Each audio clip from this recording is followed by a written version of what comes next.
Company నుండి birthday mail వచ్చేంత వరకు నా బర్త్డే అని నాకే గుర్తులేదు. అదేంటి ఎవరైనా వాళ్ళ బర్త్డే డేట్ మర్చిపోతారని మీకు డౌట్ రావచ్చు. మేమంతే మర్చిపోతాంలే, ఎందుకంటే ఇది ఒరిజినల్ బర్త్డే అయితే కదా గుర్తుపెట్టుకోవడానికి. నా 10th క్లాస్లో మా సార్ అయితే ర్యాండమ్గా ఒక డేట్ మెన్షన్ చేశారు. సో అదే అన్ని సర్టిఫికెట్స్లో కంటిన్యూ అయితే వచ్చింది. మేము ఎప్పుడైనా మా అమ్మని అడుగుతాం కదా, ఎందుకు మా బర్త్డే డేట్ నోట్ చేసుకోలేదు అని అడిగితే దానికి ఒక పెద్ద స్టోరీ చెప్తుంది. మా మేనమామ వచ్చి క్యాలెండర్లో రాశారంట. సో యూజువల్గా ఎవ్రీ ఇయర్ చేంజ్ అయినప్పుడు ఆ ఓల్డ్ క్యాలెండర్స్ పడేస్తారు కదా, వాళ్ళు కూడా అలాగే పడేశారంట. అది అలా మిస్ అయ్యింది అనమాట. సో ఇది డూప్లికేట్ బర్త్డే అయినా కూడా మా సిస్టర్ అయితే ఒప్పుకోలేదు. జస్ట్ క్యాజువల్గా అయినా సెలబ్రేట్ చేసుకున్నాం సింపుల్గానే అని చెప్పి డెకరేషన్ చేసి కేక్ తెప్పించింది అనమాట. సో అది కట్ చేసిన ఆ రోజు.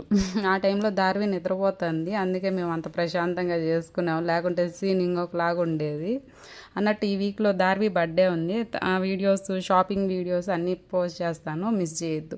ఇదంతా థీమ్ రెడ్ కలర్లో ఉంది కదా, అందుకని రెడ్ డ్రెస్తో మ్యాచింగ్ చేశా. Thanks for watching.